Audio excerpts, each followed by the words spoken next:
ง่ายนักหรือกับการยึดถือพระธรรมมันฝึกพระเจ้าทำให้ใจมีสิ่งข้ามันต่างกันราวฟ้าดินเปรียบคนใจ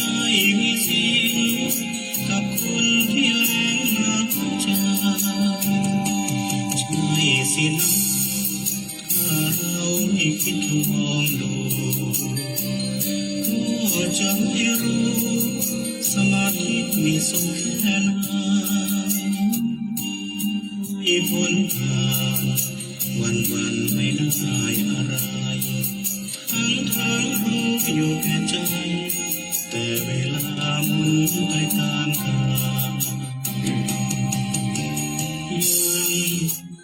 ยังฉันยังไม่ตายยังไม่คิดอะไรกายว่าสะสมสาร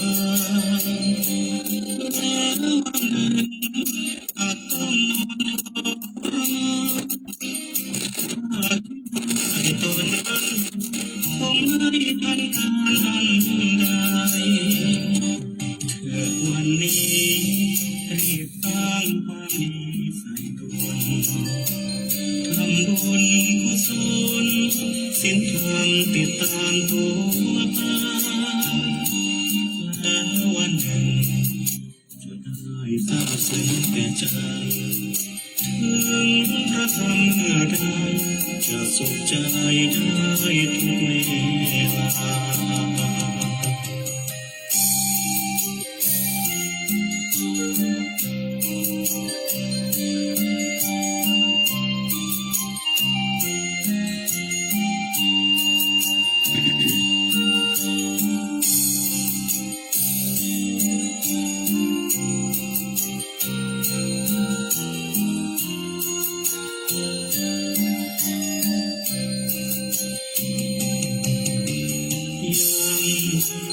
ยังฉันยังไม่ตา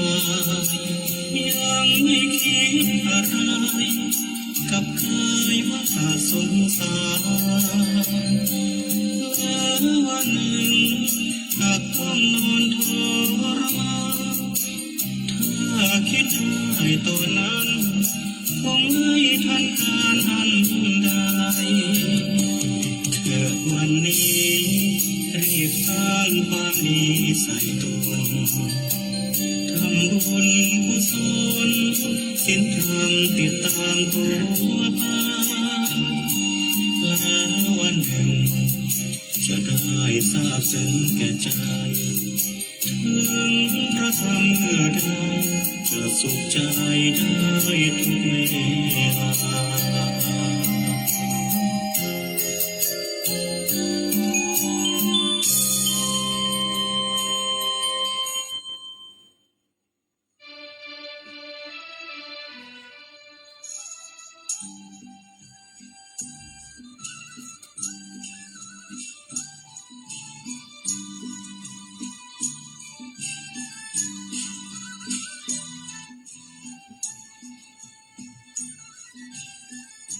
โลกจะร่มเย็น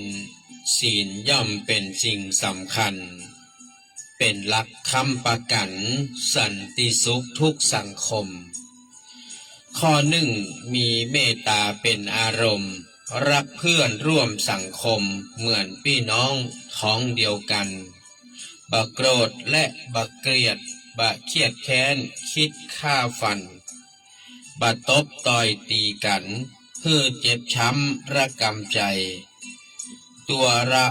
เรารักความสุขเกลียดความทุกข์แม้ฉันใดสัตว์อื่นโดยทั่วไป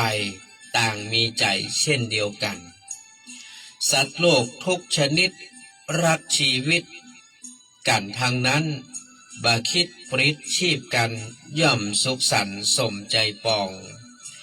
สมบัติในโลกนี้ทุกอย่างมีผู้จับจองถือสิทธิ์เป็นเจ้าของครอบครองกันเราหวงของตนคนทุกคนก็เหมือนกันสงครามผลประโยชน์นั้นเหี้ยมโหดเกินคาดฝัน วันใดขัดแย้งกันความสัมพันธ์ย่อมเปลี่ยนไปมิตรกลายเป็นศัตรูคู่ต่อสู้ช่วงชิงชัยผู้แพ้ย่อมแค้นใจผู้มีชัยไม่พ้นเวรสังคมเป็นสงครามทุกรูปนามต่างรำเค็ญเคยอยู่อย่างร่มเย็นกลับทุกเข็นร้อนเป็นไฟขาดศีลอทินนาชาวประชาบ่ปลอดภัยทุกคนกังวลใจกินบ่ได้รับบ่ลงศีลข้ออาทินนาถ้ารักษาได้มั่นคงโลกจะดำรงสันติสุขตลอดกาลข้อ3อย่าลังเลกาเมสุมิจฉาจารตั้งใจสมาทานเว้นจากการพิษในกามคู่ใครใครก็รักบ่อยากให้ใครลวนลามมนุษย์ทุกรูปนามห่วงแหนกามกันทุกคนบ่ล่วงเกินคู่ใครบ่นอกใจคู่ของตนเป็นลักมนุษย์ชนทั่วสากลประพฤติกันครอบครัวอยู่เป็นสุขพ่อแม่ลูกผูกสัมพันธ์กลมเกลียวบ่แตกกันย่อมสุขสันต์กันทุกคนข้อ4มีสัจจะกล่าววาทะมีเหตุผลบ่ลวงประชาชนด้วยเล่ห์กลมายาการพูดเพราะสนอโสดมีประโยชน์ทุกคำขานบ่พูดเพื่อประจานให้ชาวบ้านเกลียดชังกันจิตใจบริสุทธิ์ทุกคำพูดเปล่งออกไปสร้างความบันเทิงใจให้คนได้ลิ้มรสธรรมพูดดีมีสัจจะเป็นสาระควรจดจำพูดด้วยเมตตาธรรมทุกถ้อยคำเป็นกุศลบันดาลสามัคคีให้เกิดมีในชุมชนดังนั้นควรทุกคนพูดจากันด้วยไมตรีพูดจริงอิงประโยชน์ไพเราะโสดพูดพอดีพูดกันเป็นอย่างนี้ฟังแล้วมีแต่ชื่นใจสุดท้ายข้อที่5คือสุราและเมลัยดื่มแล้วเมาหลงไหลไร้สติรักษาตนอาจทำกรรมชั่วช้าใจเหิมกล้าไร้เหตุผลหน้าด้านบ่อายคนอกุศลบ่กลัวเกรงอาจฆ่าใครก็ได้อาจทำร้ายแม้ตัวเองโทษความเป็นนักเลงดื่มสุรามีมากมายข้อ1ต้องเสียทรัพย์อาจถึงกับล้มละลายข้อ2มิตรสหายอาจวุ่นวายวิวาทกันข้อ3พิษสุราก่อโรคาอเนกนั้นบั่นทอนอายุสั้นตายก่อนการอันควรตายข้อ4ชื่อเสียงดับเกียรติทรัพย์ถูกทำลายข้อ5มดยางอาย6ทำลายภูมิปัญญาสุราและเมลัยมีพิษภัยมากนักหนาเฮโรอีนฝิ่นกัญชาและยาบ้าก็เหมือนกันเป็นสิ่งควรงดเว้นไข่ตกเป็นทาสของมันต้องทุกโทษทันมหันต์ชีวิตพลันมดความหมายสติจะเลอะเลือนอาการเหมือนพูดผีพรายประสาทถูกทำลายสูญสลายความทรงจำพ่อแม่ก็ฆ่าได้เหมือนผีร้ายเข้าครอบงำบักเกรงกลัวบาปกรรมเลวระยำเกินโลกันสังคมที่เฮาอยู่จะเลิศหรูและสุขสันต์เหมือนอยู่เมืองสวรรค์ต้องเชื่อมั่นรักศีลธรรมทุกคนต้องศรัทธาถือศีล5เป็นประจำสวดมนต์ทุกเช้าค่ำประพฤติตามคำพระสอนสังคมสุขสมคิดสุขสถิตสถาพรสันติภาพอยู่ถาวรประชากรสุขทั่วกันขอความสุขสวัสดีจงบังเกิดมีแก่ท่านผู้ฟังแฟนรายการฟังสบายสไตล์วุฒิชาติทางคลื่นสถานีวิทยุท้องถิ่นจังหวัดเชียงใหม่คลื่นพระพุทธศาสนาและจริยธรรม FM 96.0 เมกะเฮิรตซ์อุปถัมภ์โดยมูลนิธิพระบรมธาตุเจ้าดอยสุเทพดำเนินรายการโดยผมปิณาถวุฒิชาติคำปันขอบพระคุณพระเดชพระคุณหลวงพ่อพระธรรมเสนาบดีประธานมูลนิธิคือการอุปถัมภ์รายการทุกรายการทางคลื่น FM 96ขอบพระคุณท่านผู้อำนวยการคณะกรรมการบริหารเจ้าหน้าที่ควบคุมห้องส่งวัดดอยสุเทพท่านอาจารย์พระมหาประสิทธิ์ประสาธิโกขอบคุณท่านพระครูเจ้าอาวาสวัดหนองกาย เจ้าหน้าที่ควบคุมห้องส่งวัดหนองกายทั้งคฤหัสถ์และบรรพชิตขอบคุณแฟนๆรายการทุกท่านที่ติดตามทาง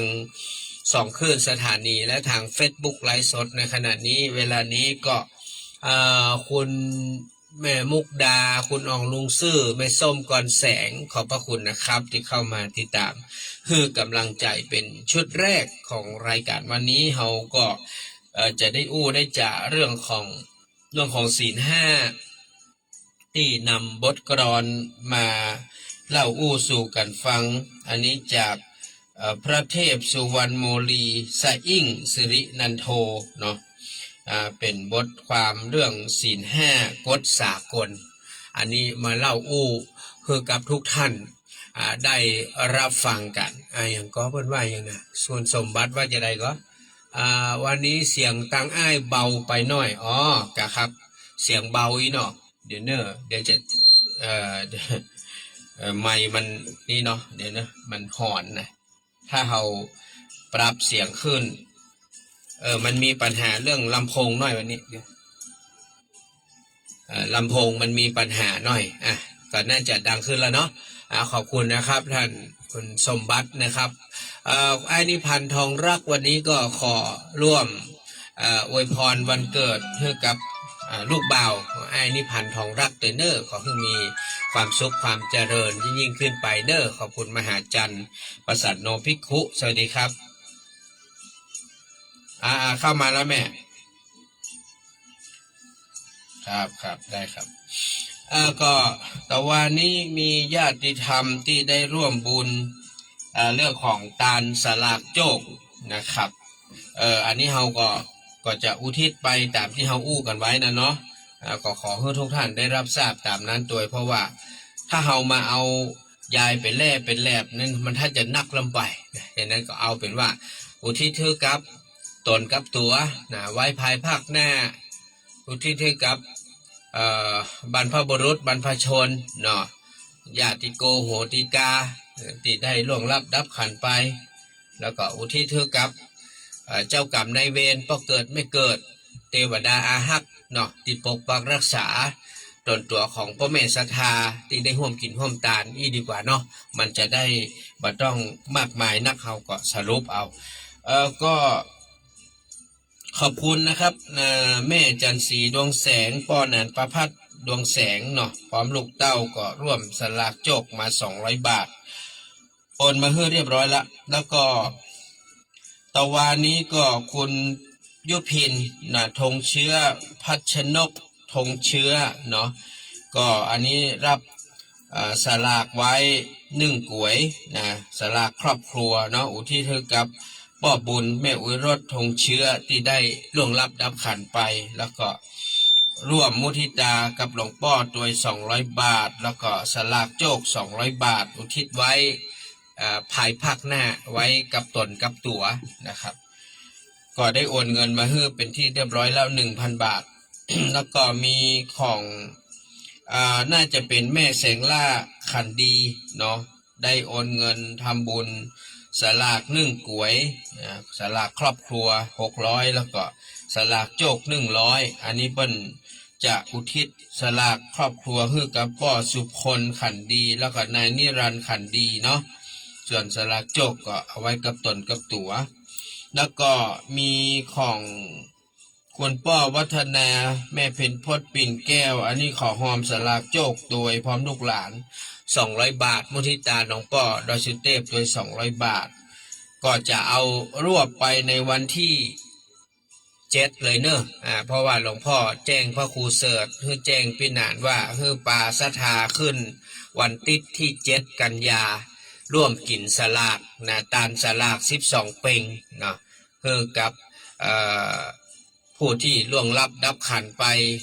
บุคคลอันเป็นที่ฮักของเฮาท่านทั้งหลายผู้มีพระคุณบุญคุณทุกท่านญาติโกโหติกาเปิ้นเป็นความเชื่อนะครับในช่วงของ12 เป่งก็ทางเปิ้นทางเมืองนรกนี่เปิ้นจะเปิดโอกาสให้สัตว์นรกได้มีโอกาสได้ขอส่วนบุญจากญาติโกโหติกาลูกหลานพ่อแม่สามีภรรยาพี่น้องที่อยู่ในเมืองมนุษย์เนาะ ฮือได้แผ่ส่วนบุญกุศลไปฮือเปิ้นนะอันนี้ก็เป็นโอกาสนะตามประเพณีอย่างถ้าเป็นทางปุ้นเปิ้นก็ในช่วงประเพณีเดือน10นี่เปิ้นก็จะมีการประเพณีชิงเปรตอย่างของทางใต้ทางไหนเปิ้นก็จะมีประเพณีของเปิ้นนะการทำบุญเหล่านี้ก็เพื่อที่จะส่งกุศลผลบุญไปให้กับผู้ที่เฮาเคารพนับถือทั้งหลายตะวันนี้พี่นันได้รับโทรศัพท์สายหนึ่งก็รู้สึกดีใจตรงที่ว่าหลังจากที่เปิ้นเงียบหายไปก็เป็นระยะเวลาเดือนปลาย2 เดือนเปิ้นติดต่อมาแต่ว่าอยู่ตังปุ้นตังแม่สอดคือคุณพี่สุบินมีแก้วซึ่งเปิ้นป่วยนักก็ต้องอยู่ในห้องICU ห้องรวมนะแล้วเปิ้นก็รักษาตัวอยู่แล้วก็ได้กลับไปบ้านอยู่แป๊บหนึ่งและตอนนี้ก็ปิกเข้ามาอยู่ที่โรงพยาบาลที่ห้อง ICU รวมก็หายใจด้วยตัวเองบ่สะดวกก็เลยต้องมานอนโรงพยาบาลได้เป็นเดือนละได้โทรศัพท์มาเมื่อวานนี้บอกว่าอันปี้ขอถามเรื่องบุญหน่อยเนอะพอดีอยากจะร่วมบุญกับน้องหนานมีกฐินก็เขาก็บอกปีนี้เขาทำวัดเดียวได้เดี๋ยวจะขอหอมตัวเนอะแล้วก็มีบุญอื่นอยู่ก็บอกพอดีเดือนกันยาเนี่ยมันจะมีการมุทิตาหลวงพ่อดอยสุเทพแล้วก็มีการทำบุญตาลกล้วยสลากนะ12 เปงเปิ้นก็เลยร่วมบุญมาหนึ่งกล้วยก็คือครอบครัวของเปิ้นก็ร่วมบุญเพื่อที่จะอุทิศให้กับผู้ที่เปิ้นเคารพนับถือนั่นก็คือในส่วนของทางญาติของเปิ้นเนาะที่ได้ล้มหายตายจากไปอันนี้ก็เปิ้นแจ้งมาก็ได้จดเอาลายหมายเอาไว้ละเดี๋ยวเปิ้นจะร่วมทำบุญตึงสลากกล้วยครอบครัว1 กล้วยแล้วก็มุทิตาหลวงพ่อแล้วก็ร่วมบุญกฐินตัวยแล้วก็ตะกี้นี้ทางอ้ายขชนดวงไทยได้แจ้งมาบอกว่ามีแม่ท่านหนึ่งเนาะเปิ้นฝากหอมมาตะกี้นี่นะอยู่ไหนแล้วเนี่ยเปิ้นฝากหอมมาเดี๋ยวนะขออนุญาตรับสายนิกรรมสวัสดีครับฮัลโหลครับเจ้าสวัสดีครับเจ้าสบายไม่ล่าโอนผลแล้วนะเจ้าเข้ามาแล้วไม่ล่ะเข้ามาเรียบร้อยแล้วจ้ะสาธุเนอร์ครับขอบคุณต่อวันนี้เดี๋ยวเนี่ยของคุณแม่จันดีเนาะคุณพี่ทิตยานีหมอกเมฆเปิ้นมาร่วมบุญบอกว่าตาลกล้วยสลาก1 ชุดเด้อ600 บาทอุทิศถึกกับทางอุ้ยผันอุ้ยมาตามอยนะหมอกเมฆอุ้ยใจอุ้ยนาเพชรตาทนบรรพบุรุษเจ้ากรรมนายเวรอันนี้ก็ของคุณพี่ทิตยานีและคุณยายจันดีหมอกเมฆอันนี้ก็ขออนุโมทนาเด้อแต่วันนี้เพิ่นได้โอนเงินมาเป็นที่เรียบร้อยละ600 บาทแล้วก็ขอบคุณแต่วันนี้ไอ้นิพันธ์ทองรักเนาะคุณยายเสาคำนางสาวกาญจนาธนัญชัยอันนี้ก็แจ้งเจตนาร่วมทำบุญสลากกล้วยมา600 บาท1 กล้วยแล้วก็ร่วมบุญสลากโจก300 บาทก็จะอุทิศให้กับพ่อสมนางสาวสุพรธนัญชัยป้ออ้ายทองรักอันนี้ก็ขออนุโมทนาเด้อเดี๋ยวจะจดเอาลายใหม่เอาไว้ก่อนเดี๋ยวมันจะลืมเดี๋ยวของอ้ายขชนเดี๋ยวเพิ่นเป็นสลากโจกเนาะอันที่เพิ่นฝากโอนมานั่นนะเพิ่นฝากโอนมาฝากอ้ายขชนโอนมาฮื้อนะก็อนุโมทนาเด้อเดี๋ยวเปิ้นฝากหอมมา200มั้งเนาะ ก็เดี๋ยวพี่นันจะจดเอาลายใหม่เอาไว้นะครับ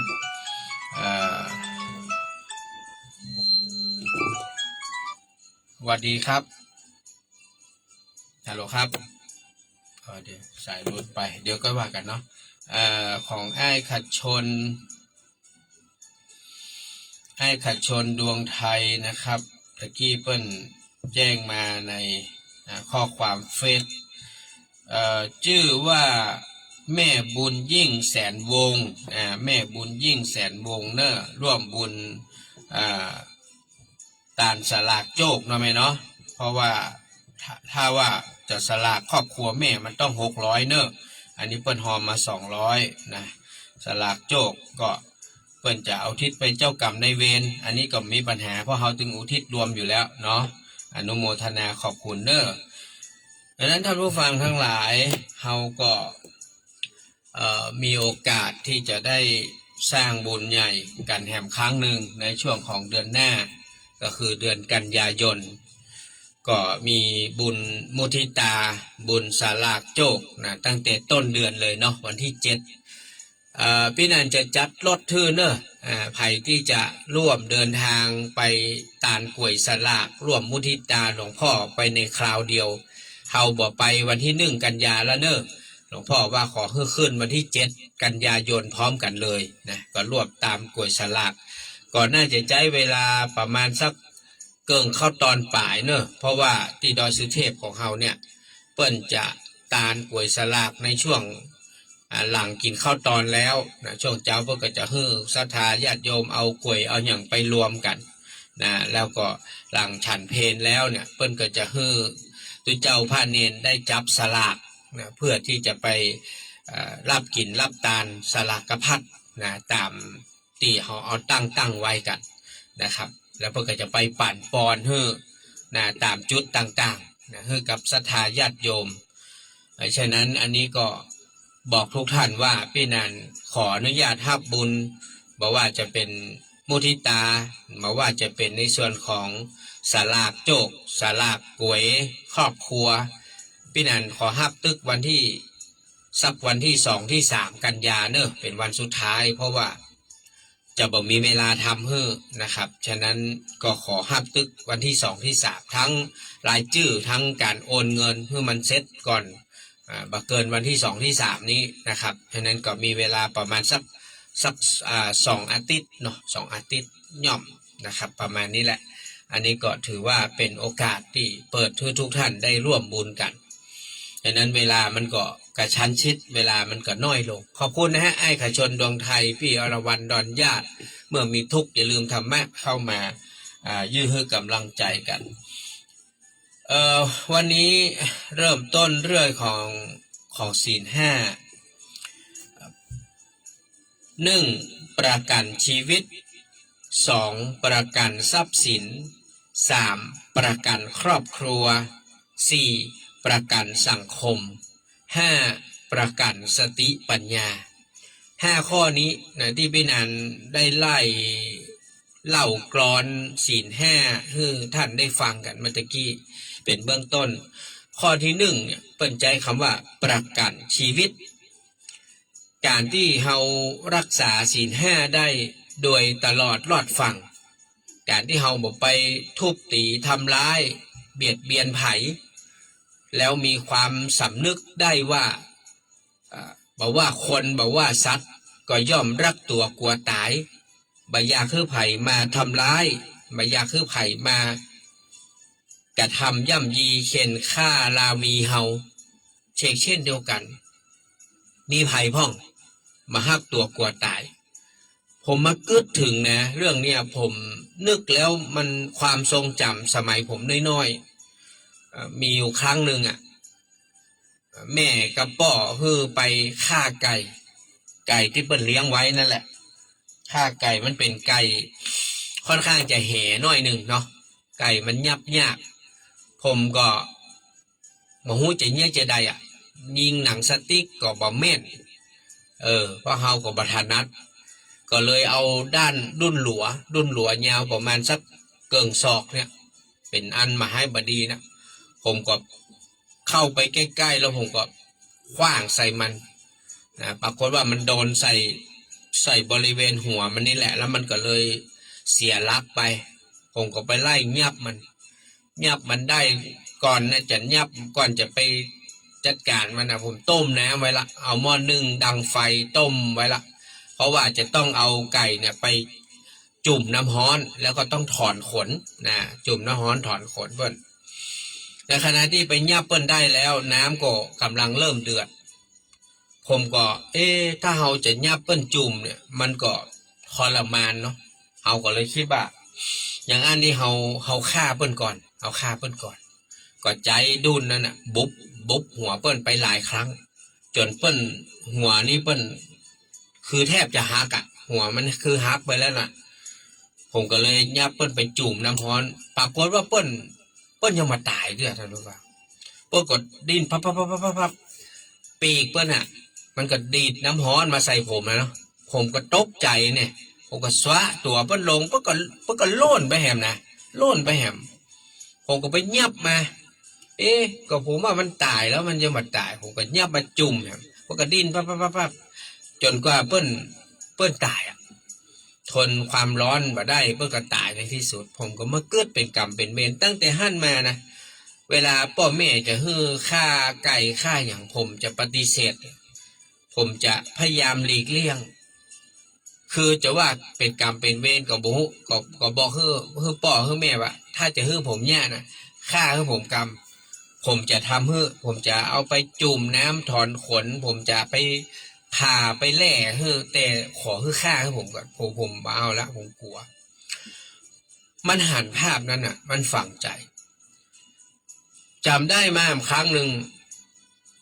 สมัยเมื่อผมซึกจากตู้เจ้าเนี่ยเมื่อประมาณสักปี47นะฮะผมซึก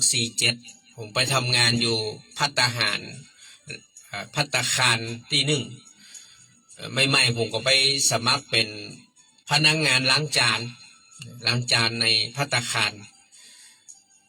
ทีนี้ได้เงินเดือนประมาณน่าจะประมาณสัก4,000 3,900 4,000นี่แหละผมก็ดีใจละได้เงิน3,900 4,000ก็โอเคละผมก็พอใจก็ทำงานล้างจานทำอย่างไปช่วยกุ๊กช่วยอย่างไปพ่องคือพอระยะหนึ่งผู้ช่วยกุ๊กเปิ้นขาดเปิ้นก็เลยเลื่อนเพื่อผมขึ้นไปเป็นผู้ช่วยกุ๊กทีนี้การเป็นผู้ช่วยกุ๊กเนี่ยมันจะต้องเป็นคนเตรียมทุกอย่างนะเตรียมวัตถุดิบให้กับกุ๊กพอถึงเวลาเขาต้องหั่นต้องซอยต้องทำแล้วกุ๊กก็จะไปลงกระทะไปพัดไปแกงไปต้มทีนี้เจ้าของร้านเนี่ยใหม่ๆเนี่ยเปิ้นก็สั่งป่าทับทิมเอามาที่มันฟิกมาทีนี้มันมีลูกค้าที่เป็นชาวต่างชาติเปิ้นบอกว่าไอ้ป่าที่มันฟิกมาเนี่ยป่าที่ซื้อมาเนี่ยมันบ่ค่อยสดมันบ่ค่อยล้ำเป็นว่าแกก็เลยไปซื้อตู้มาแล้วก็เอาถังออกซิเจนมาใส่แล้วก็ซื้อป่าทับทิมเนี่ยเอามาใส่ไว้ในตู้ทีนี้ก็ให้ลูกค้าไปเลือกไซส์ไปจี้เอาไซส์นี้แล้วให้ผมเนี่ยในฐานะเป็นผู้ช่วยคุกเนี่ยต้องไปจับป่านั้นมาแล้วต้องเอามาทุบหัวแล้วก็ต้องมาถอดเกล็ดนะเตรียมให้กับท่านกุ๊กทั้งหลายผมค่าตัว1ค่าตัว2ค่าตัว3หลายวันผ่านไปรู้สึกบ่สบายใจรู้สึกว่าเฮาก็ไปบวชไปเรียนมาสุดท้ายเขาต้องปิกมาฆ่าสัตว์ตัดชีวิตบ่เอาอะเงินเดือนได้ขึ้นนะเปิดขึ้นจาก3,900 4,000ให้เป็น5,000 5,000เปิดขึ้นให้เป็น1,000เลยนะก็ทำอยู่ประเมินอะก็เลยถอดใจคือมันฆ่าตึงวันอะก็เลยเฮาบ่ได้กินนะแต่เขาต้องมาฆ่าให้คนอื่นกินผมก็เลยตัดสินใจไปลาออกกับเจ้าของเจ้านายเปิ้นก็บ่ค่อยให้อองเก่าแต่ผมบอกว่าผมอยู่ไม่ได้เพราะว่าผมแป้ใจตัวเก่าผมบ่สามารถที่จะทำใจแข็งที่จะยะการต่อไปได้ผมก็บ่กล้าบอกเหตุผลทั้งหมดทั้งมวลเปิ้นก็บ่อยากให้ออกแต่ผมก็ขอออกจนได้ที่สุดผมก็ลาออกจนได้ แล้วก็ตั้งปฏิฐานก็ตัวเก่าว่าต่อไปนี้จะออกไปทำงานที่ต้องไปฆ่าสัตว์ตัดชีวิตแถมละเพราะรู้สึกว่ามันเป็นบาปเป็นกรรมนะเฮาเคยบวชถ้ำบวชเฮียนตั้งแต่เป็นเนนมาเป็นตู้เจ้าเฮายังต้องมาสร้างกรรมทำเวรแถมก็เลยย้างนะครับแล้วก็มาเนี่ยมาทำงานที่ขึ้น96เนี่ยก็รู้สึกว่านี่แหละมันเป็นทางของเฮาทางที่คือเฮาบ่ต้องไปจับอาวุธมาฆ่าสัตว์ตัดชีวิตแล้วก็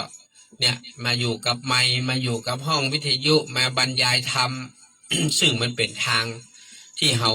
ห้ามเฮียนศึกษามาแม้กระทั่งการปาศรัทธาญาติธรรมไปทำบุญทำทานกับวัดกับวาตีหนตีนนตีนี่เฮาไปหมดนะไปเหี่ยวปาจ้าโฮงบานไปที่ไหนก็ไปช่วยไปทำกันแม้กระทั่งการมาดูแลเรื่องการปฏิบัติทำกรรมฐานอย่างทุกวันนี้อย่างช่วงเข้าพรรษาทุกวันเสาร์บ่ายโมงถึง4 โมงวัดอินทขีนของเฮาก็5 เสาร์6 เสาร์เฮาก็ปฏิบัติกันมาตลอดเดี๋ยวก็วันเสาร์ที่จะถึงนี่ทำละวันเสาร์ที่จะถึงนี้ก็วันที่16 7 23 เสาร์เดือนนี้เจอกันหลายวันหน่อยนะเดี๋ยวก็จะเจอกันวันที่23แล้วก็30เราจะเจอกันเนี้ยทุกวันเสาร์บ่ายโมงถึง4 โมงที่วัดอินทขีดมาปฏิบัติธรรมร่วมกันผู้ซึ่งมีความสุขอันนี้กำลังอู้ให้ท่านผู้ฟังว่าสัตว์ทุกตัวฮักตัวกลัวตายถ้าเฮาอยากจะมีรับประกันชีวิตของเฮาว่าชีวิตเฮานี้จะมีชีวิตที่ราบรื่นชีวิตที่บ่ต้องไปพบกับความทุกข์ความยากความลำบากเหมือนอย่างบางท่านอันก็เวลาเปิ้นเจ็บเปิ้นป่วยนะเปิ้นเจ็บเปิ้นป่วยนะคือเปิ้นเจ็บเปิ้นป่วยแล้วเปิ้นเป็นอย่างพวกก่อนตายโวยมันต้องทุกข์มันต้องทรมานเมินเข้าใจก่อนท่านผู้ฟังคนเฮามันต้องเจ็บต้องป่วยหมดแล้วแหละจะป่วยมากป่วยน้อยนะมันก็ต้องป่วยและที่การที่เฮาจะตายนะก็คือเฮาแบบตายแบบสบายบ่ต้องแบบโอ้จักดินจักงอทุกทรมานเหมือนอย่างที่เราฟังเรื่องวัดป่ามะม่วงที่เฮียคนหนึ่งเฒ่าแก่คนหนึ่งที่แกฆ่าหมูขายนะปาดคอหมูเลือดไหลแล้วก็เป็นกรรมเป็นเวรนั่นแกห้องวิดนั่นฮัลโหลครับพี่นันคะครับพี่นันอธิบายใหม่ได้ไหมพี่ปั้นช้าก็ได้ค่ะพี่ปั้นจะได้ฟังว่าพี่นันมีบุญอะไรบ้างตอนนี้เราก็ที่มีบุญเพิ่มมาก็จะมีมุทิตาหลวงพ่อวันเกิดท่านเนาะแล้วก็มีสลากเราจะมี2 ส่วนถ้าเป็นสลากครอบครัวเนี่ยเราซื้อของกับตะกร้าเนี่ยมัน300เนาะแล้วก็จะมียอดปัก300ใช่ไหมอันนี้เขาจะทำอย่างเงี้ยนะที่ดอยสุเทพเนาะแล้วก็อันนั้นเป็นตะกร้าแบบครอบครัวนั่นจะเป็นชุดละ600นั่นของใครของมันของครอบครัวใครครอบครัวมันผมก็จะจัดให้ตามนั้นก็จะติดชื่อติดอะไรจะอุทิศให้ใครก็ติดให้อย่างเงี้ยแต่มีสำหรับบางคนเขาไม่ได้มีปัจจัยถึง600เขาอยากจะทำด้วยเราก็จะทำเป็นสลากโชคสลากโชคเราก็จะเป็นสลากรายชื่อรวมกันทั้งหมดอุทิศแล้วก็อุทิศรวมเนาะอุทิศก็คือของใครของมันนั่นแหละแต่เราก็อุทิศให้ไว้ภายภาคหน้าเนาะเจ้ากรรมนายเวรพ่อเกิดแม่เกิดเทวดาอารักษ์บรรพบุรุษบรรพชนอย่างเงี้ยผู้มีพระคุณที่ล่วงลับไปแล้วอย่างเงี้ยเราก็จะอุทิศรวมอย่างเงี้ยเนาะแล้วก็จะใส่รายชื่อทุกคนเข้าไปก็ตอนนี้ผมกำลังตั้งต้นที่1อยู่แต่ถ้ามันคือสลากโชคเนี่ยมันก็ต้องเป็นตะกร้าใหญ่ของก็ต้องเยอะปัจจัยก็อาจจะเยอะกว่า300เนาะอาจจะเป็น500ก็ได้อะไรอย่างเงี้ย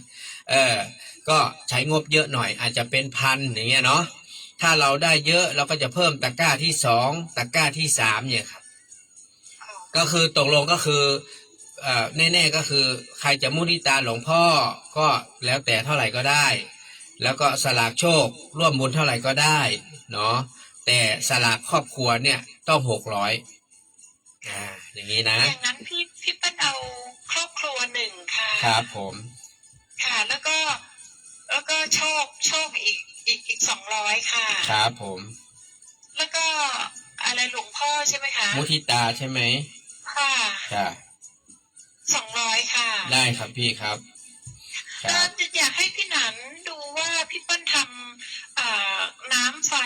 ถึงเดือนไหนละคะ อ๋อน้ำไฟนี้จะมีถึงของเดือนเนี่ยเดือนที่ผ่านมากรกฎาแล้วก็สิงหามั้งเนาะจะเป็นกรกฎาสิงหาที่ให้ไว้200เนาะกรกฎาสิงหาครับพี่ ค่ะอย่างนั้นพี่เปิ้ลเพิ่มอีก100ค่ะเป็นอะไร น้ำไฟเหรอ กันยาตุลา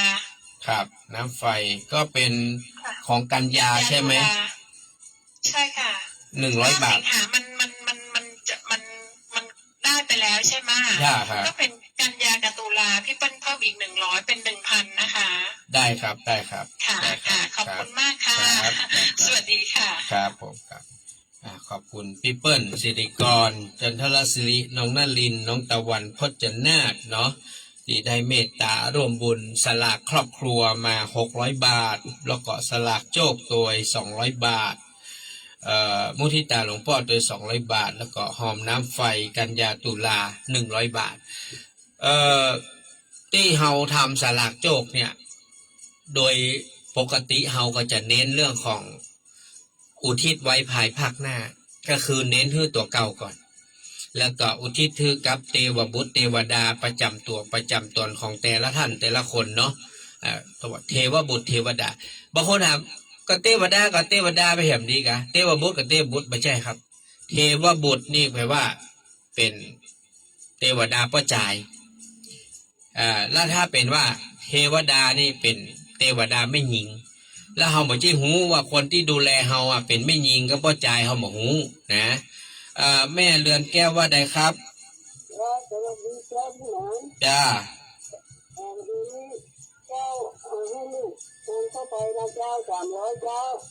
ทำอย่างพ่อแม่ครับอ๋อได้สาธุขอบคุณนะแม่เนอะจ้าสาธุจ้าขอบคุณแม่เรือนแก้วเลิศล่าพร้อมลูกหลานเนาะได้โอนเงินร่วมบุญสลากโจก200 บาทแล้วก็มุทิตาหลวงพ่อตัว100 บาทเขาจะเอาไปฮื้อวันที่7เลยเนอะของหลวงพ่อนะที่ไหนก็จะพิมพ์รายชื่อเหมือนทุกครั้งนั่นแหละพิมพ์รายชื่อใครห่วมบุญต้นใดเสร็จแล้วก็จะใส่ซองนะมีรายชื่อแล้วก็มีปัจจัยของหมู่เฮาใส่ซองแล้วก็พิมพ์หน้าซองว่าคณะญาติธรรมฝั่งสบายสไตล์วิชาแต่ว่ารายชื่อทุกท่านจะอยู่ในซองนะอยู่ในซองนะครับแล้วก็น้อมถวายหลวงพ่อก็คือไปรอบเดียวได้ทั้ง2อย่างทั้งทำบุญสลากสลากโจกสลากครอบครัวแล้วก็ทำบุญมุทิตาหลวงพ่อไปในคราวเดียวก็เป็นวันที่7เป็นวันอาทิตย์เลิกที่7 กันยายนใครที่จะขึ้นไปเดี๋ยวพี่นันจะจัด4 ล้อแดงฮื้อนั่งขึ้นไปร่วมบุญกันคงจะลงมาตอนบ่ายเนอะตานสลากแล้วตอนบ่ายเขาคงจะลงดอยมาอันนี้ก็เป็นร่วมบุญไปในคราวเดียวเลยนะครับน้องพัชรินบอกว่าแม่สีไพรแม่สีไพรเนาะฟองแก้วนะครับร่วมบุญสลากโจกตัว100ได้ครับสาธุเนอร์อนุโมทนาแม่สีไพรฟองแก้วร่วมบุญสลากโจกมา100ขอบคุณคุณต้องตาคุณปุญญนุชพันชัยแม่สุจิตตาพี่บูลเข้ามายื่นให้กำลังใจตัวนะครับเพราะฉะนั้นท่านผู้ฟังทั้งหลายผมถึงบอกว่าศีล5เนี่ยมันใช้คำว่าประกันชีวิตนะถ้าเราอยากมีหลักประกันชีวิตที่มั่นคงแข็งแรงคนที่บ่เบียดเบียนไผ่บ่ทำร้ายไผ่เนี่ยเปิ้นบอกว่าจะมีอานิสงส์ก็คือบ่ค่อยเจ็บค่อยป่วยหรือว่าเจ็บป่วยแต่บ่ป่วยโรคที่มันร้ายแรงการที่เราป่วยโรคร้ายแรงยกตัวอย่างเช่นโรคมะเร็งเนี่ยท่านผู้ฟังส่วนหนึ่งเราต้องเข้าใจนะว่ามันเป็นกรรมพันธุ์ก็2เรื่องการใช้ชีวิตการกินการอยู่ของเฮามันอาจจะสุ่มเสี่ยงในการทำให้เกิดโรคภัยหรือเปล่าแต่เฮาก็ต้องทิ้งติ่งไว้หน่อยหนึ่งนะ คนที่ป่วยเป็นโรคร้ายแรงเนี่ยทั้งหลายที่รักษาบ่หายรักษายากต้องทุกข์ทรมานส่วนหนึ่งเขาต้องยอมรับว่าในอดีตชาติเขาอาจจะเคยกระทำกรรมในข้อที่หนึ่งอาจจะไม่ได้ไปฆ่าเปิ้นแต่อาจจะทำร้ายเปิ้นอาจจะทำให้เปิ้นทุกข์ทรมานนี่แหละไอ้การทำให้ทุกข์ทรมานเนี่ยท่านผู้ฟังมันจึงทำให้เราต้องมาชดใช้กรรมส่วนนี้ท่านหันก่อเวลาโรคมันกำเริบขึ้นมาแต่ละครั้งเนี่ยโอ้ยนะ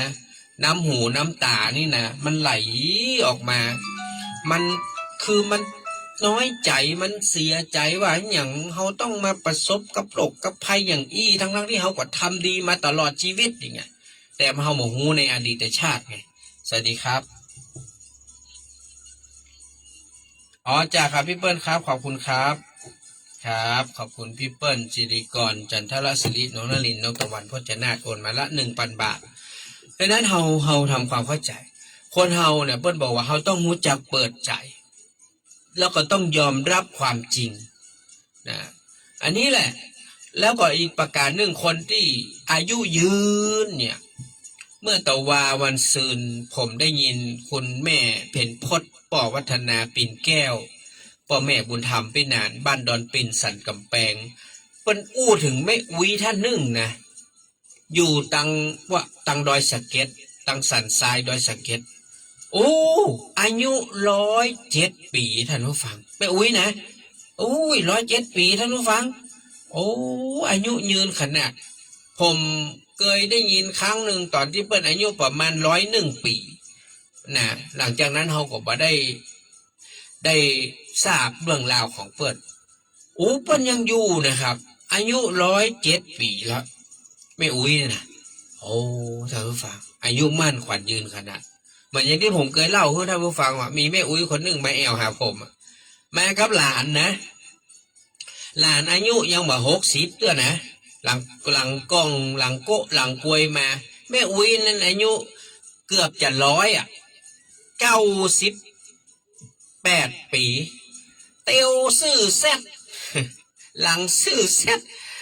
โอ้ยแล้วก็ดูนะหุ่นแห้งเปิ้นผิวพรรณเปิ้นงามท่านผู้ฟัง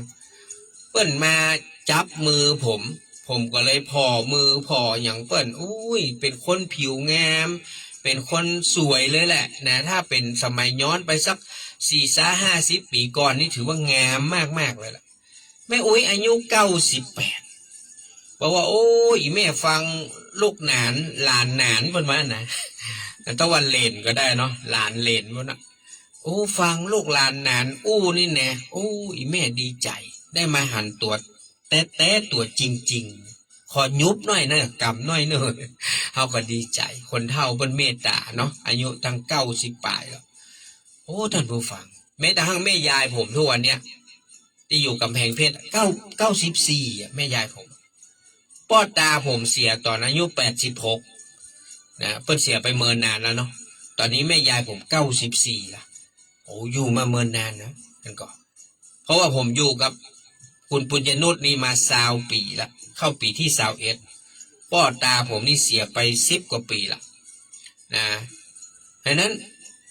คนที่อายุมั่นยืนยาวแล้วบ่เจ็บบ่ป่วยเนี่ยแข็งแรงเนี่ยหูดีตาดีสมองดีเนี่ยคนเหล่านี้เปิ้นได้รับอานิสงส์คือเปิ้นบ่ฆ่าสัตว์ตัดชีวิตเปิ้นบ่ทำร้ายไผเปิ้นบ่เบียดเบียนไผเห็นไหมอานิสงส์เปิ้นจึงฮ้องว่าหลักประกันชีวิตท่านผู้ฟังประการที่2ประกันทรัพย์สินนี่ประกันทรัพย์สินก็คือคนที่บ่ลักบ่ขโมยอย่างของไผนะของที่เปิ้นมีเจ้าเข้าเจ้าของสวัสดีครับอ๋อได้ด่วนเด้อพ่อนาเด้อเราจะมาจากอีสานจ้าฟังอยู่เด้อจ้าที่บ้านอีสานหัวตะมาเมื่อวานนี่สาธุอนุโมทนาเด้อนี่กินจังไหนเดี๋ยวจีพยายามบุญหาปัจจัยก่อนจะได้อยากทำบุญนั่นครับตั้งอยู่ทุกมื้อไปบ้านอีสานเอาบักลำไยไปส่งพี่น้องทางอีสานบ่มีจ้าลำไยล้นสวนนะคะจ้าขอบคุณนะแม่เด้อเพราะนั้นรับประกันนี้ชื่อว่า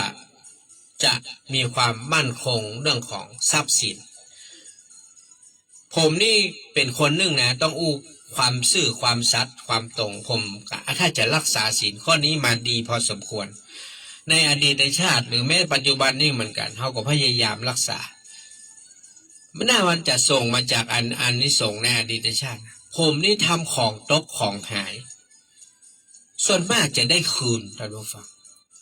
กระเป๋าสตางค์นี่นะเงินมีในกระเป๋านะสมัยตะก่อนเนาะสมัยก่อนนี่มันบอกค่อยมีหนี้มีสินนักเนาะ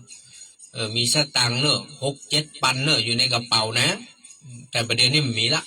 เดี๋ยวนี้คือมันมีสักปันเถอะนะก็บุญละ ติดกระเป๋านะมันเป็นกระเป๋าก็ดีละตกในห้องน้ำ2-3 ครั้งขี้เหล้าไปเจอ2 รอบเอามาคืนมีท่านคนหนึ่งเปิ้นทำงานอย่างกับหู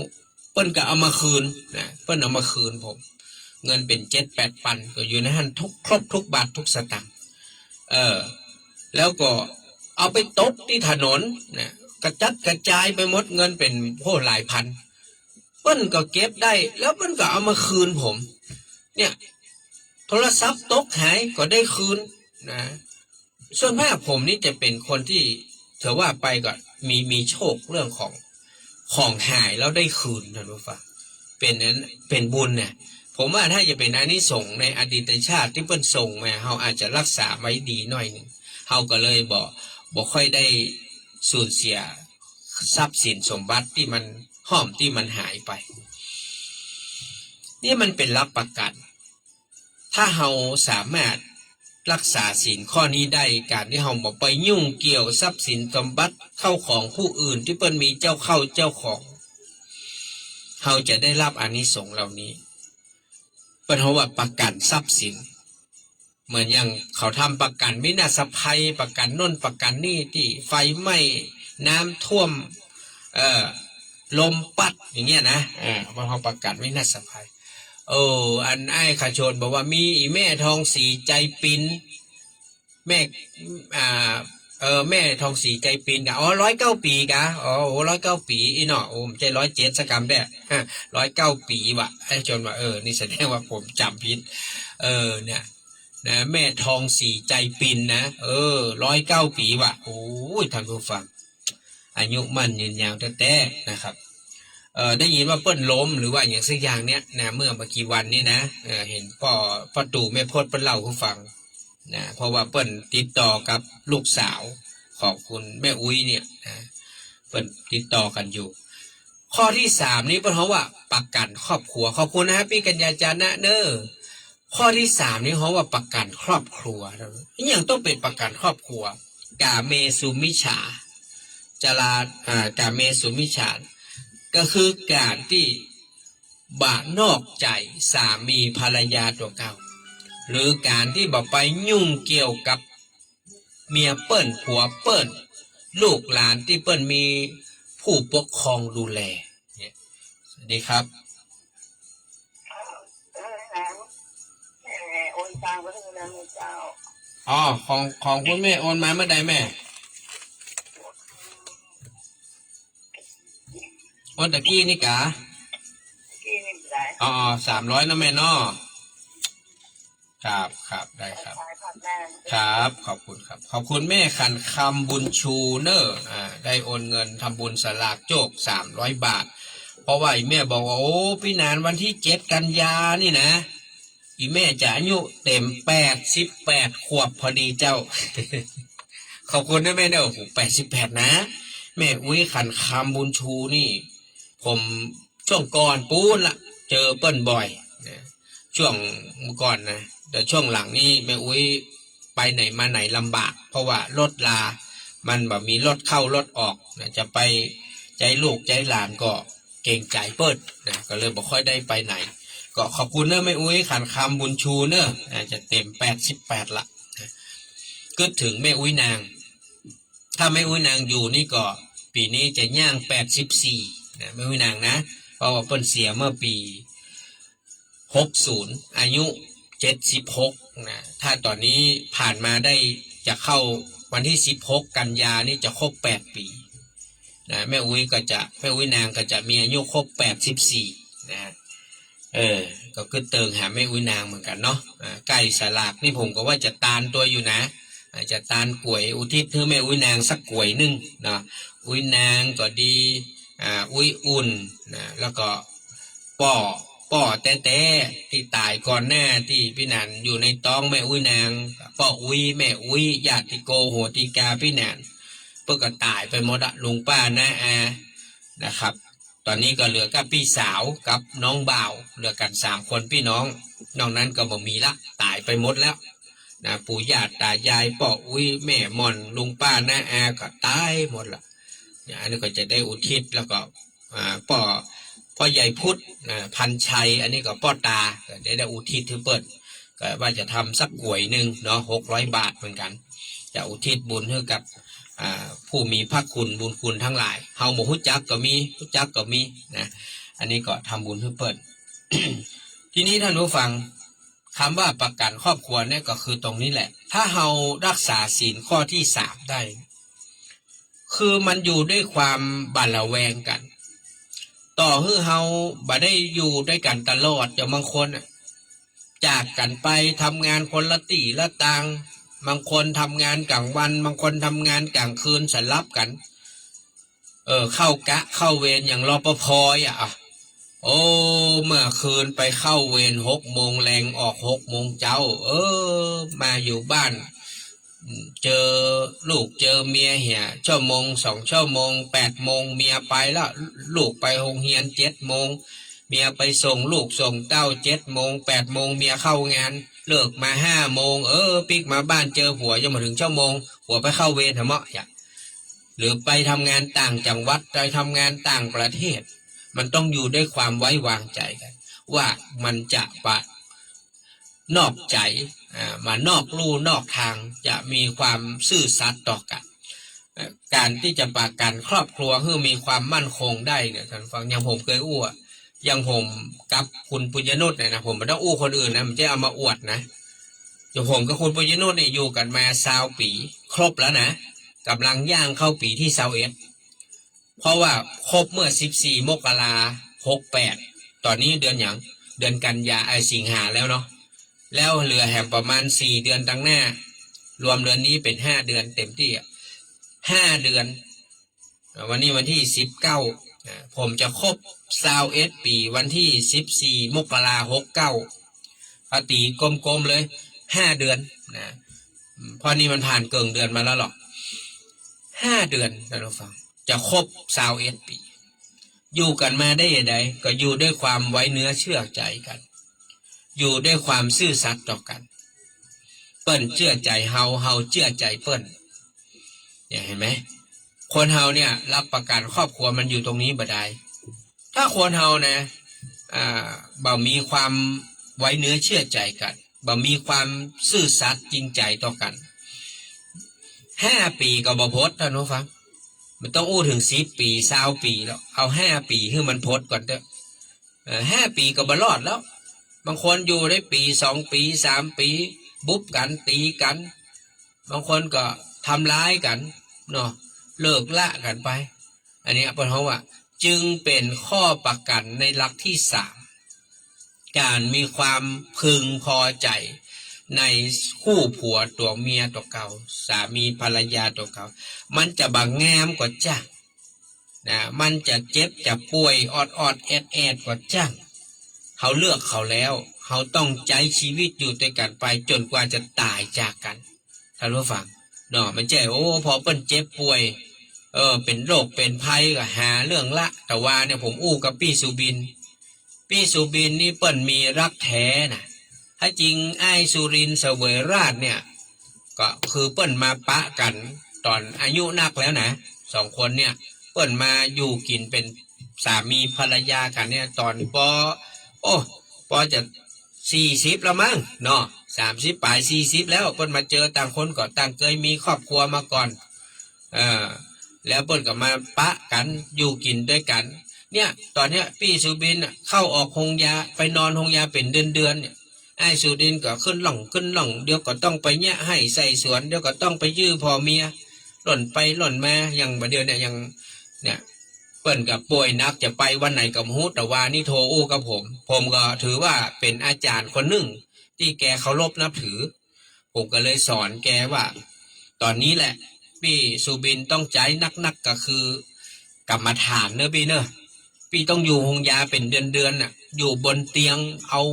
ไอ้นั่นครอบปากหายใจก็บ่ค่อยได้ด้วยตัวเอง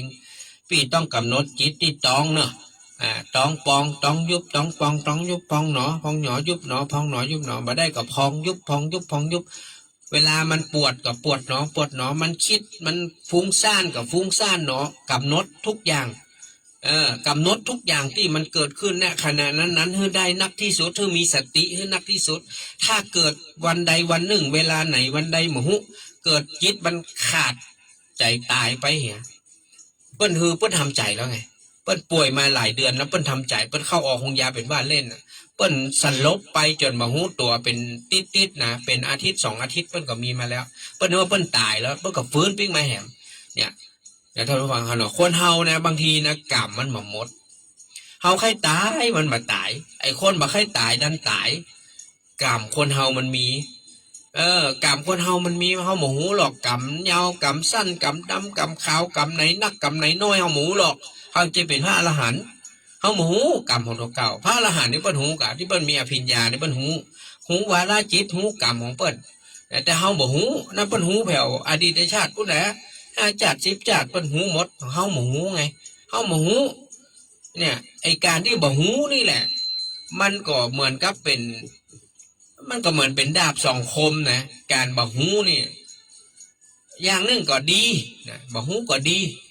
บ่ต้องมาเป็นทุกข์บ่ต้องมาคิดนักไอ้หูก็ดีนี่หูก็ดีเพราะอย่างเฮาก็จะได้หาวิธีการที่จะเนี่ยจะได้ให้กรรมนั้นมันเบาบางลงลดน้อยถอยลงไปเนาะถ้าหูอดีตชาติหูกรรมของเฮานะมันก็ดีอย่างมันเหมือนอย่างคนสมัยนั้นที่เขาทะเลาะกันไอ้คนหนึ่งบอกโอ้ยกูนี่เกิดมาร่ำรวยมีกินมีใจสุขสบายเป็นเพราะกรรมอย่างน้อยไอ้คนหนึ่งบอกโอ้ยกูเกิดมาทุกข์มายากกูลำบากโอ้ยเป็นเพราะอย่างเนี้ยกรรมเนี่ยทีนี้ไปปะใส่พระรูปหนึ่งพระรูปนี้เปิ้นสามารถที่จะหูเปิ้นเขาว่ามีอภิญญานะเปิ้นก็ย้อนนั่งเจริญสมาธิแล้วเปิ้นก็ดูว่าโอ้ไอคนที่มันสุขสบายโอ้กรรมที่ในอดีตชาติที่ผ่านมานี่นะโอ้มันสร้างกรรมทำบดีไว้เยอะแยะเลยนะย้อนไปดูโอ้ไอคนนี้มันทุกข์มันยากมันลำบากโอ้ชาติที่แล้วมันสร้างบุญสร้างกุศลมันทำความดีมากมายเลยเอ้าแล้วทำไมมันถึงเป็นอย่างนี้โอ้แล้วจะบอกมันยังไงมีพระแหมรูปหนึ่งโอ้อันนี้เก่งกว่าพระรูปนี้สามารถปิ๊กไปดูในชาติต่อนั้นไปแหมย้อนปิ๊กไปแหมย้อนไปแหม2 ชาติ3 ชาติโอ้ไอคนที่มันสุขสบายนี่อดีตชาติก่อนหน้านะมันสร้างกรรมดีมาเยอะแยะเลยแต่มาถึงก่อนที่มันจะมาเกิดชาติเนี่ยมันทำมาดีแต่ไอคนนั้นโอ้ยมันทำชั่วมาเยอะเลยทำชั่วทำยังไปตกนรกไปอย่างแล้วเดี๋ยวมันก็มาถึงชาติลองสุดท้ายตัวที่มันจะมาเกิดมันทำดีมากมายเลยแต่ถามว่าการทำดีของเฮานะกับการทำความชั่วเนี่ยท่านผู้ฟังเปิ้นถึงบอกแล้วว่ากรรมดีเหมือนน้ำใสกรรมชั่วเหมือนน้ำขุ่นน้ำใสกับน้ำขุ่นเนี่ยมันเอามารวมกันได้ไหมได้ครับ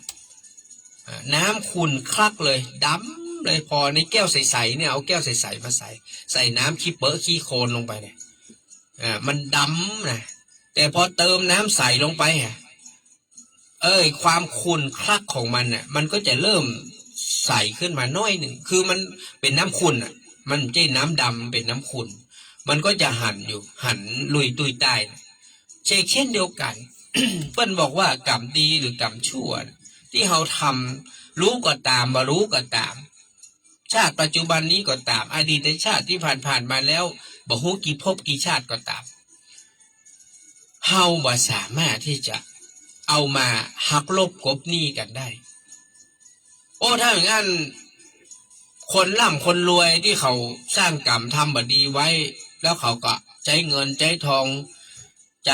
สิ่งที่เขามีแล้วเอามาลบล้างมาสร้างโน่นนี่นั่นให้มันเป็นบุญแล้วก็มาหักลบกบหนี้กันในอนาคตประจาตั้งแน่มันก็ไปเกิดที่ดีที่งามเลยได้ไหมได้กะถ้ามันหักลบกันได้ควรเฮาอะสิ่งที่เฮาทำมาเนี่ยบอกว่าดีบอกว่าชั่วบอกว่าบุญบอกว่าบาปมันคือคนละส่วนกันเช่นกับกายนี้กับจิตกับใจเฮานี่แหละทั้งที่จิตหรือว่าใจเนี่ยจิตเนี่ยมันอยู่ในกายนี้แต่น่ะจิตคือตัวรู้นั่นแหละที่เฮาว่าวิญญาณเนี่ยน่ะกายเนี่ยจิตมันอยู่ในกายเนี่ยจิตคิดดีคิดบดีส่งผลมาเพื่ออู้บดีคิดบดีก็อู้บดีคิดดีก็อู้ดีคิดบดีก็ทำบดีคิดดีก็ทำดียกตัวอย่างแต่ถามว่ามันเริ่มที่ไหนมันเริ่มจากความคิดใช่ไหมมโนกรรมในทางพุทธศาสนานี่มันแตกต่างจากหลายศาสนานะศาสนาอื่นๆเนี่ย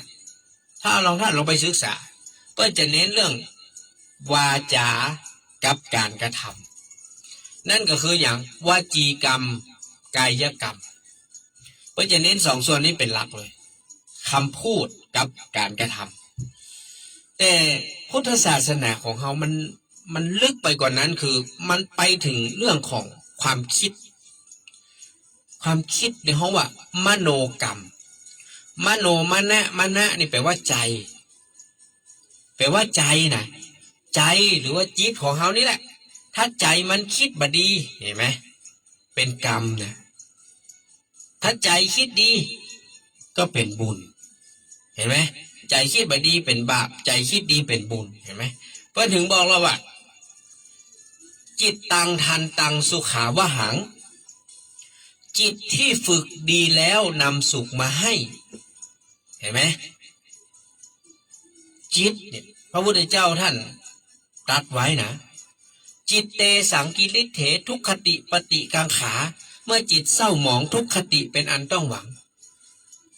จิตเตอาสังกิริเถสุขติปฏิกังขาเมื่อจิตไม่เศร้าหมองสุขติเป็นอันต้องหวังเห็นไหมพระพุทธเจ้าท่านเน้นเรื่องจิตมากเลยเขาจะเป็นเทวดาก็ได้การเป็นเทวดาจิตเขาต้องเป็นจะไดหิริโอตตัปปะละอายชั่วกว่าบาปถ้าจิตไขมีหิริโอตตัปปะแสดงว่าท่านเนี่ยบ่ต้องกลัวละท่านได้ไปเกิดเป็นเทวดาแน่นอน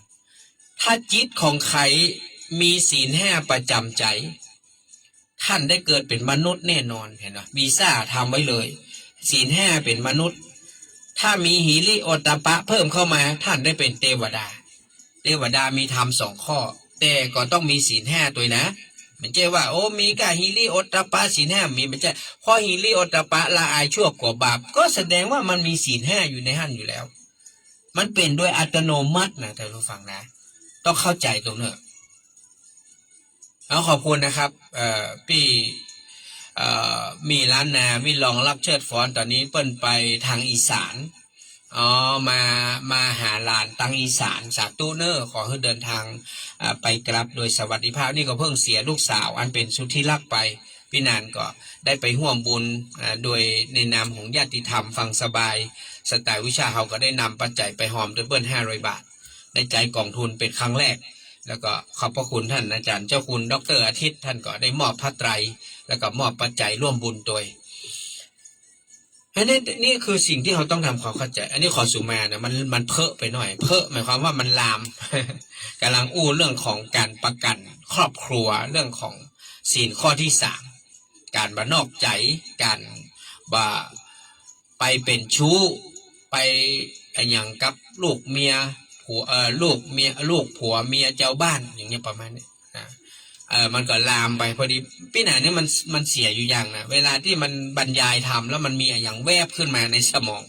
มันก็ไปของมันนะต้องบางทีก็ต้องจักปิกคืนนะ หลายท่านบอกปิ๊กมามันศีล5 ข้อเนี่ยมาจบเวลาจะหมดแล้วพี่หนัน ขอสุมาทางขึ้นเครือข่ายวัดหนองกายด้วยเนอะศีล 5บอกครบสักกรรม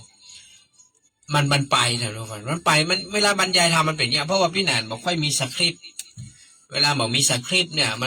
มันก็เลยไปตามจิตที่มันไปจิตมันไปตรงไหนก็ไปตรงนั้นแหละก็ขออภัยเพราะมันชื่อรายการฟังสบายสไตล์วิชาตินะ ทีนี้มาถึงข้อที่4ชื่อว่าประกันสังคมประกันสังคมนี่มันใช่มาตรา33มาตรา39มาตรา40ไม่ใช่นะ ประกันสังคมมันใช่นี่นะอันนี้มันใช่อันนี้มันเป็นของรัฐที่เปิ้ลคุ้มครองดูแลหมู่ผู้ใช้แรงงานภาพคนที่มีนายจ้างก็ห้องประกันมาตรา33มีทั้งเรื่องการเงินสะสมบำนาญคนชราเรื่องอย่างก็เจ็บป่วยบาดสบายเรื่องของรายได้เรื่องโน่นนี่นั่นเนาะแล้วก็มีมาตรา39นี่จ่ายคนเดียวเนี่ยมาตรา40นี่ก็แล้วแต่จ่ายพ่องบ่จ่ายพ่องพ่อค้าแม่ขายทั้งหลายที่อยู่นอกระบบประกันสังคมในที่นี้ก็คือการไม่พูดเท็จเนาะละเว้นการพูดเท็จส่อเสียดคำหยาบเพ้อเจ้อคือคนที่บ่มีสัจจะนั่นแหละคนบ่มีสัจจะนี่นะท่านผู้ฟังนะเปิดใจคำว่าอย่างนี้สัจจะแปลว่าความจริงแปลว่าความจริงใจนี่เปิดคำว่าสัจจะนะหรือมันนี่ครับว่าไม่มีสัจจะในหมู่โจรเนี่ยโจรนี่มันต้องไม่อู้กับมันนะมันบ่มีสัจจะเจ้ามันอู้อย่างตอนมันอู้อย่างแรงมันอู้อย่างเอาไปเถอะท่านเนี่ยท่านอยากได้เอาอะไรไปเลยนี่อยากได้ทรัพย์สินสมบัติเอาไปให้หมดเลยส่วนมันไปปล้นนะเหลือบซ้ายเหลือบขวาโอ้ลูกสาวมันงามลากลูกสาวเพิ่นไปเนี่ยเอาไปกระทำย่ำยีเผาบ้านเปิ้นเนี่ยสุดท้ายได้ทรัพย์สินสมบัติละเว้นชีวิตพวกเราเถอะเดี๋ยวไว้หลังไปลูกน้องฟันปุ๊บตายละไม่มีสัจจะในหมู่โจรคนที่เปิ้นมีศีลเปิ้นเรียกว่ามีศีลมีสัตว์สัตว์ตรงนี้แปลว่าสัจจะมีศีลมีสัตว์คือถ้าคนที่มีศีลมีสัจจะท่านผู้ฟังมันมีอานิสงส์มากมายหลายประการคือเป็นคนที่มันไปไหนมันก็มีความสุขไม่ต้องกลัวไผมาด่ามาว่ามาเล่าแน่จ่าขวัญนะแต่คนเฮาก็ยังว่านั่นแหละเพิ่นถึงว่าเหรอคนเดินดินหรือจะสิ้นคำนินทาแม้แต่องค์พระปฏิมาก็ยังลาคินเนี่ยเห็นไหมองค์พระปฏิมายังลาคินคนเดินดินหรือจะสิ้นคำนินทาขนาดพระพุทธรูปเนี่ยตั้งนั่งกกงกบปากบจ้าบดาบว่าคือไผ หูสั้นหูยาวกับบเต้ากันตาซ้ายตาขวาไปคนละข้างหนึ่งเลข้างหนึ่งเลือกข้างหนึ่งพอตั้งลงข้างหนึ่งพอตั้งบนดั้งก็เหมือนกันว่ามันจะหาเต้ากันนู้นน่ะปากก็เหมือนกันนะมุมซ้ายมุมขวาก็มาเต้ากันกลางกับแป๊ดเถียอันนี้มันอยู่ที่คนปั้นหรออารมณ์ของคนปั้นแบบเบ้าที่เปิ้นทำมันสมบูรณ์ไม่สมบูรณ์เนี่ยมันเหมือนอย่างเราเคยได้ยินเรื่องของพระพุทธชินราชเนาะพระพุทธชินราชนี่นะเปิ้นพยายามที่จะรอที่จะสร้างนะสร้างเต้าใดมันก็แตกมันก็บ่งามมันก็บิดก็เบี้ยวจนกระทั่งเปิ้นว่าตามตำนานเปิ้นนะมีพระอินทร์นะทะแลงกายมาแล้วมาช่วยเสกช่วยปั้นแบบนั้นนะช่วยสร้างช่วยเสกช่วยปั้นเพราะตอนที่เปิ้นเสาะหามามีแล้วคนนั้นไปไหนไอ้คนที่มาช่วยนั้นไปไหนหายไปไหนบ่ฮู้เปิ้นเลยมีความเชื่อเป็นพระอินทร์มาช่วยปั้นเลยทำให้พระพุทธชินราชเนี่ยออกมางามท่านผู้ฟังถือว่าเป็นพระพุทธรูปที่งามมากๆอยู่ที่พิษณุโลกใครเคยไปพ่องผมเคยไปไหว้มาละที่ในวิหารหลวงพ่อพระพุทธชินราชงามมากๆท่านผู้ฟังเป็นพระพุทธรูปที่งามเห็นไหมอันนั้นคนเฮาเนี่ยถ้าเฮามีสัจจะวาจาเป็นเพราะว่าเป็นคนมีวาจาสิทธิ์คนที่พูดเท็จส่อเสียดคำหยาบเพ้อเจ้อนี่นะ เป็นคนที่มีวาจาศิษย์พูดคำไหนเป็นคำนั้นมีแต่คนเชื่อถือมีแต่คนเชื่อฟังมันเหมือนอย่างขี้เหล้าขี้เหล้านี่นะ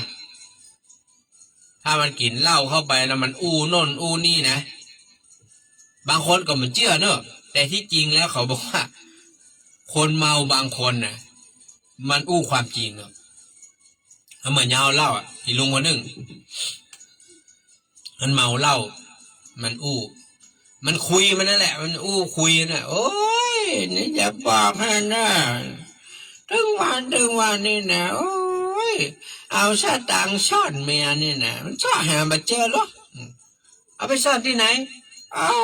เอาไปซ่อนรถมาได้มันก็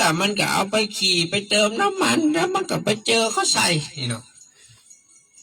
เอาซ่อนที่ไหนแฮมเอาซ่อนตำเกือกตำรองเท้าก็มาได้เดี๋ยวมันเอาไปคัดไปล้างมันก็จะเจอหมะถ้าเอาไปซ่อนที่ไหนที่มันไม่เจอข้ามีวิธีนะปูนข้าเอาไปฝากที่พ่อปู่แม่ย่าคุณเจ้าตี้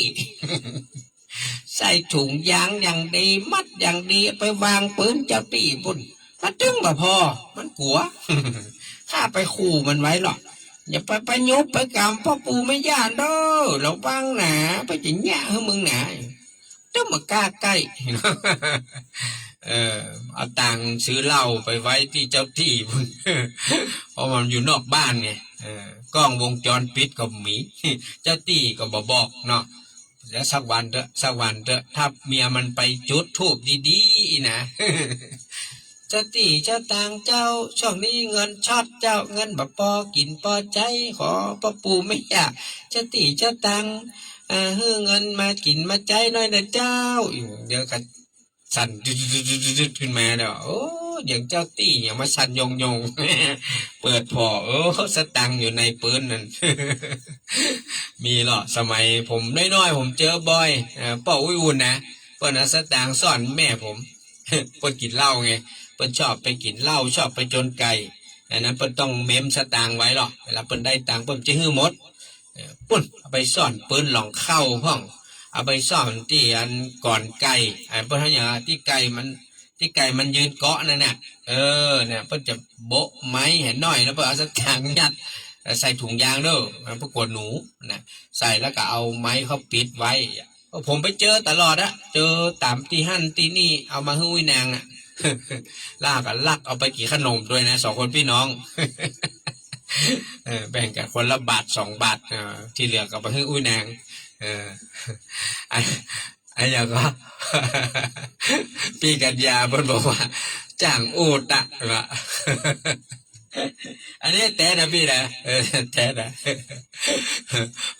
เหมือนอีป้อเลยว่ะดังนั้นเนี่ยท่านผู้ฟังคนเฮานี่นะถ้าเฮา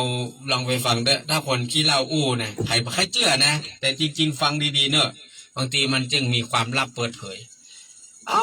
กูมาอยากจะอู้นะอยู่กับแม่มึงนี่มันใจยังไม่ใช่ว่ามันมีไผเอากูนะแต่ว่าตอนนั้นโอ้ยมันมีลูกมันมีสตางค์หรอมันเป็นคนขี้จี้มันมีสตางค์เก็บนะก็นึกว่าอยู่กับมันแล้วกูสบายแล้วไปได้สบายก็สบายแต่ละกูตึ้งมันมีตังค์ติดกระเป๋าสักบาทมันยึดหมด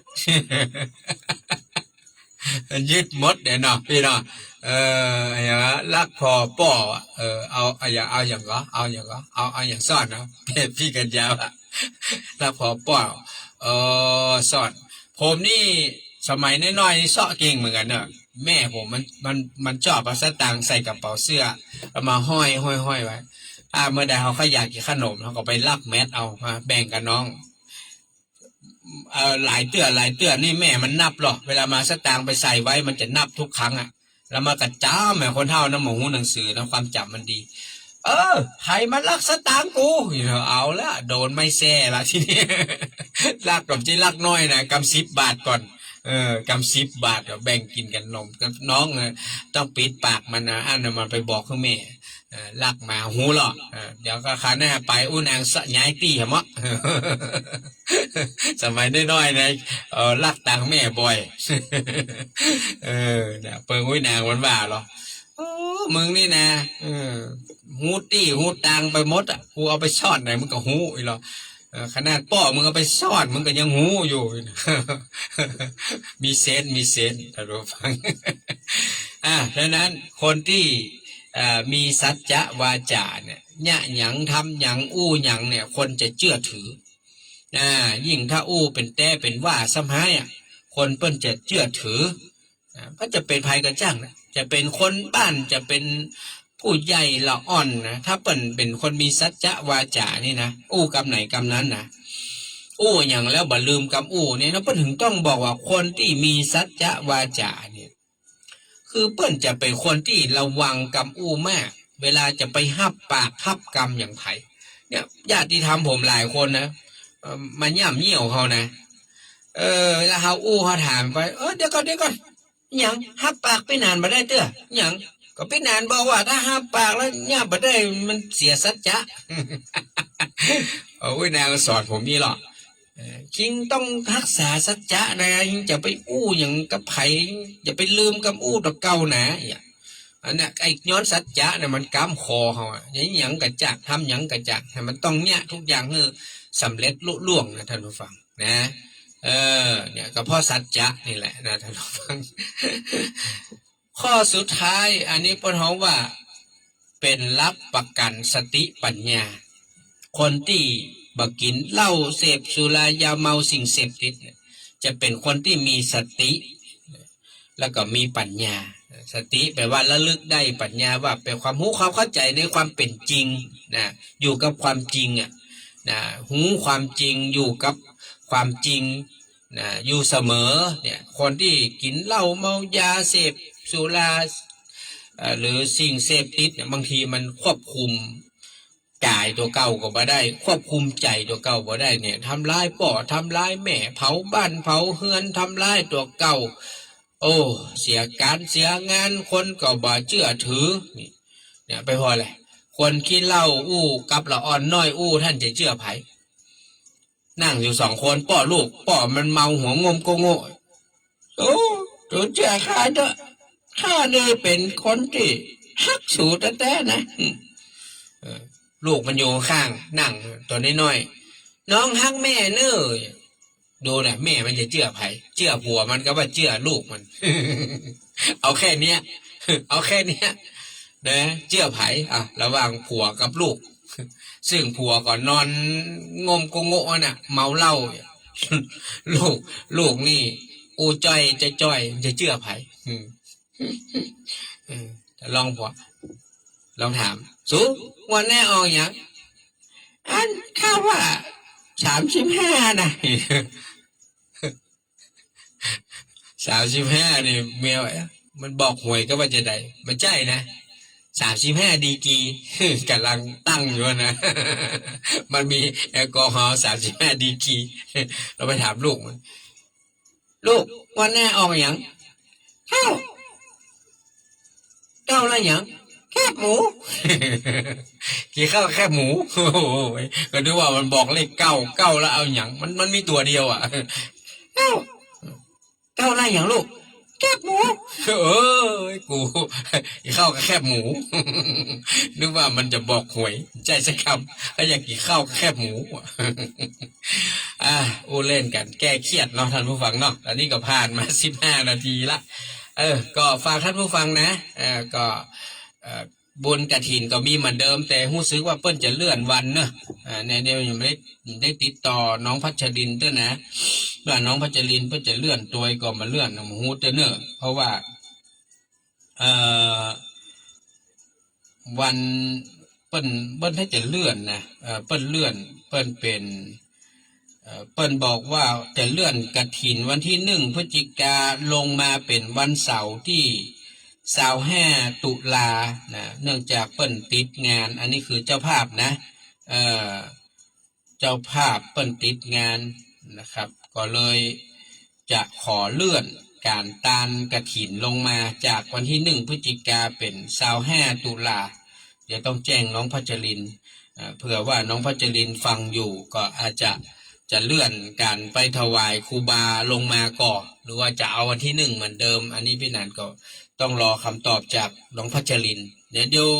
หลังจากเสร็จสลากแล้วนี่ผมจะชวนทุกท่านหอมครูบาเนอะเพื่อจะเอาหูปเหมือนครูบาองค์ใหญ่ๆนี่นะจะเอาขึ้นไปตานที่บนดอยที่วัดพระธรรมจาริกเนาะที่อำเภอแม่ลาน้อยอันนี้ทางน้องพัชรินสุกันโทพร้อมครอบครัวเปิ้ลได้ตั้งต้นตั้งเกาแต่คิดว่าเปิ้ลบอกว่าขอร่วมขอพี่นานและก็ญาติธรรมร่วมบุญกันด้วยเนอเปิ้ลว่าอันเพราะว่าอยากให้ทุกคนได้มีส่วนร่วมในการทำบุญทำทานองค์พระครูบาเอาไปไว้บนดอยนะให้พี่น้องเจ้าเขาเจ้าดอยได้กราบได้ไหว้พระครูบานะครับอันนี้ก็เป็นสิ่งที่เดี๋ยวจะได้เชิญชวนทุกคนทุกท่านทำกรรมตอนนี้เวลาก็หมดเวลาเดี๋ยวผมขออนุญาตพักนะในส่วนของรายการฟังสบายสไตล์วุฒิชาติไปก่อนแล้วเดี๋ยวเราก่อยมาอู้จ๋าในส่วนอื่นๆต่อนะครับก็ขอบคุณอนุโมทนาบุญทุกคนทุกท่านด้วยนะครับเดี๋ยวขอพักกั๊มนะครับแล้วเดี๋ยวเราก็ก่อยมาอู้มาจ่ากับรายการคุยทำต่อนะท่านอาจารย์เจ้าคุณดร.อาทิตย์ท่านติดภารกิจเนาะก็น่าจะอยู่ที่มหาวิทยาลัยสงฆ์นะครับก็เลยมาได้มาจัดรายการเดี๋ยวก่อยมาปะกันต่อนะครับ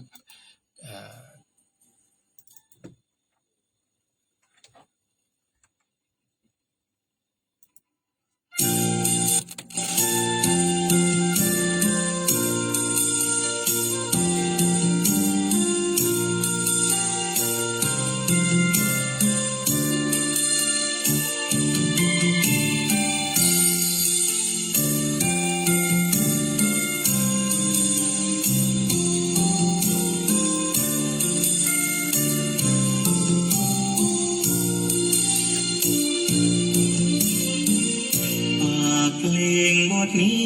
ให้คนอยู่หลังสิ้นเสียงบั้งไฟคงดังช้างร้อง